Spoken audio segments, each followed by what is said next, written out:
ई मित्र की आड़ में धर्म परिवर्तन का खेल चल रहा है। आप ताजुब करेंगे 80 साल की एक बुजुर्ग माता जी का बर्थ सर्टिफिकेट बना दिया इसने। मतलब यानी हिंदू महिलाओं को मुसलमान बना दिया जा रहा है यहाँ पे। जब हमने इसकी और तलाश ली तो डॉक्टर के सील लगे हुए ब्लैंक पेपर यहाँ थे। अभी तक कितने ही लोगों को ये कन्वर्ट कर चुके होंगे। नमस्कार, मैं हूँ मोनालिका मिर्तवाल, आप देख रहे हैं राजस्थान वन। और अभी हम विद्याधर नगर में एक ई मित्र के बाहर मौजूद हैं और इस ई मित्र की आड़ में सोचिए, ई मित्र की आड़ में धर्म परिवर्तन का खेल चल रहा है और साथ ही जो रोहिंग्या बांग्लादेशी होते हैं उनको राजस्थान वासी बनाने की पूरा एक गिरोह काम कर रहा है। और सिर्फ विद्याधर नगर में नहीं हो रहा है, इससे पहले भी आपने जयपुर में तमाम ऐसी खबरें सुनी थी जहां पर आधार कार्ड के जरिए लोगों का धर्म परिवर्तन कर दिया जा रहा था। उन लोगों को, जो लोग बांग्लादेश से रोहिंग्या मुसलमान यहाँ आते हैं, उनको राजस्थान का निवासी बना दिया जा रहा था। और इस बात का खुलासा तब हुआ जब यहाँ के इस क्षेत्र के पार्षद प्रदीप तिवारी जी ने यहाँ पर शिरकत की। अब उनसे जान लेते हैं आखिर ये सब कुछ चल कब से रहा था और इस पूरे मामले में कितने लोगों का धर्म परिवर्तन कर दिया गया और कितने ही रोहिंग्या बांग्लादेशियों को यहाँ की राजस्थान की नागरिकता ही दे दी गई। जी सर, आइए सर, आपको कैसे पता चला इस पूरे मामले के बारे में? देखिए, मेरे कुछ कार्यकर्ता यहाँ आए हुए थे किसी काम को लेकर के। जब उन्होंने ये सब कुछ, यहाँ स्थिति ठीक नहीं लगी तो उन्होंने मुझे फ़ोन करके बुलाया कि भैया ऐसे ऐसे यहाँ इस तरह से हो रहा है। एक लेडीज़ भी बैठी है जिसका नाम पूजा गोस्वामी है और उसका आधार कार्ड जो है वो मुस्कान खान के नाम से बन गया। मैंने ऐसे कैसे पॉसिबल है? तो हम हमारे मतलब यानी हिंदू महिलाओं को मुसलमान बना दिया जा रहा है आधार कार्ड में उसमें बना दिया। जब मैं यहाँ पहुँचा तो मैंने उससे पूछा, भाई उस लेडीज़ वो यहीं मौजूद थी, मैंने भाई आपने शादी की इसी मुस्लिम से? बोले नहीं की। मैंने कहा आपका कोई कोर्ट में कोई निकाहनामा कुछ है आपके पास? बोले कुछ नहीं। तो मैंने कहा आप मुस्कान, आप कुछ नहीं। उससे पूछा आपने इसको मुस्कान कैसे बना दिया? तो उसके पास कोई जवाब नहीं था देने के लिए। फिर हमने उसके जो डॉक्यूमेंट्स वगैरह चेक किए या इसमें ई मित्र के अंदर, तो उसमें 4-5 पेपर तो वो मिले जो बांग्लादेशियों के थे। उनके आधार कार्ड थे जिनको कि वो यहाँ का निवासी बनाने की चेष्टा में था, या पता नहीं कितने बना भी दिए होंगे उसने उसके पहले। जब हमने इसकी और तलाश ली तो डॉक्टर के सील लगे हुए ब्लैंक पेपर यहाँ थे। क्योंकि हमारे पास कोई भी व्यक्ति अगर कोई मूल निवास के लिए या आय प्रमाण के लिए आता है तो हम पहले उसके दस्तावेज़ों का अध्ययन करते हैं, उसके बाद हम उसके डॉक्यूमेंट्स पे साइन करते हैं। मैं ये सोच रहा हूँ ये देख करके कि एक डॉक्टर जैसी सील यहाँ खाली ब्लैंक पेपरों पर यहाँ लगी हुई है, इसका मतलब इसने या तो सील कहीं से चुरा लिए या किसी डॉक्टर की सील बना ली। और कितने लोगों का इसने अब तक ये काम, ऐसा गलत काम कर दिया होगा, इसका अंदाज़ नहीं लगा सकते हैं। ऐसा भी हो सकता है, क्या पता डॉक्टर साहब सपोर्ट कर रहे हो? नहीं, मुझे नहीं लगता, क्योंकि ब्लैंक पेपर पे कोई पढ़ा लिखा इंसान साइन नहीं करेगा। आज मेरे पास भी लोग आते हैं साइन करने के लिए, मैं भी आसपास के सब वार्डों के करता हूँ। मेरी एक नेचर है कि जयपुर में कहीं से भी आ जाओ, लेकिन मैं उसके लेकिन उसके पहले मैं उसके पेपरों की स्टडी करता हूँ कि ये सही है या गलत है।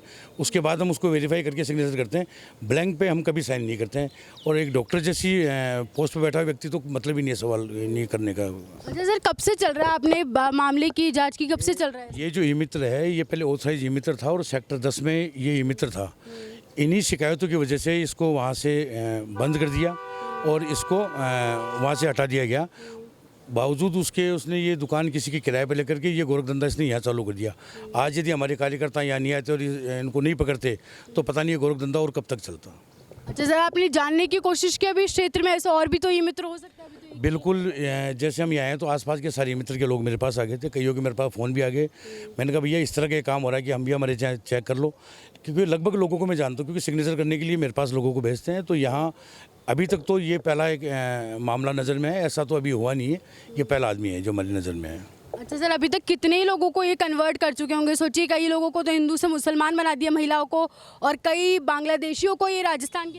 बिल्कुल इसने कर दिया होगा, क्योंकि जिस हिसाब से हमने इसके पेपर देखे हैं, लगभग इसके पास 200 पेपर थे, जिनमें भट्टा बस्ती के लोगों को यहाँ का इसने एड्रेस चेंज कर दिया, बांग्लादेशियों के बना दिया। और कितने इसने ये बना चुका होगा, क्योंकि जो हमारे पास तो वही पेपर हाथ में जो इसके दुकान में मौजूद थे। उसके अलावा जो लोग लगे होंगे, एक आप ताजुब करेंगे 80 साल की एक बुजुर्ग माता जी का बर्थ सर्टिफिकेट बना दिया इसने। जब कोई वो इम्पॉसिबल कोई बना ही नहीं सकता है, उन माता जी का इसने बर्थ सर्टिफिकेट बना दिया। मैंने भाई ये कैसे बनाया आपने, बताओ तो सही हमें, क्योंकि हम तो दिन रात ये काम करते हैं ना। उसका बना दिया। वो बेचारी पूजा गोस्वामी को इसने मुस्कान बना दिया, और पता नहीं कितनी पूजा को कितनी मुस्कान इसने अब तक बना दिया होगा।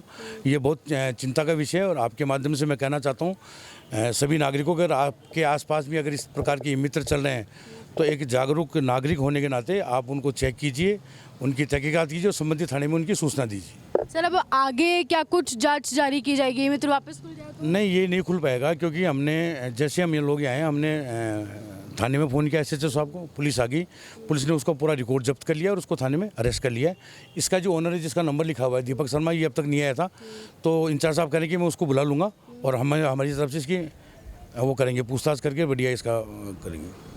अब आप देखिए किस तरह से राजस्थान में ई मित्र की आड़ में धर्म परिवर्तन का खेल चल रहा है। रोहिंग्या जो मुसलमान है बाहर के बांग्लादेशी, एक तरफ राजस्थान सरकार बांग्लादेशियों को बाहर निकालने में लगी हुई है, दूसरी तरफ ई मित्र की आड़ में बांग्लादेशियों के राजस्थान के निवासी होने की पूरी फ्रीडम दी जा रही है, वो भी इन ई मित्रों की आड़ में। सोचिए, तो अगर आपके क्षेत्र में भी ऐसे कोई ई मित्र, तो ऐसे जगहों से सतर्क, अगर आपको ऐसी कहीं से सूचना भी मिलती है, संदेह भी होता है, तो ज़रूर निश्चिंत तौर से उन जगहों की जाँच की ज़रूर मांग करें अपने क्षेत्र के पुलिस स्टेशन में या फिर पार्षद से, जो भी जिम्मेदार अधिकारी या लोग हैं। आप पूरे मामले पर क्या राय रखते हैं, हमसे जरूर साझा करें और बने रहे राजस्थान उनके साथ।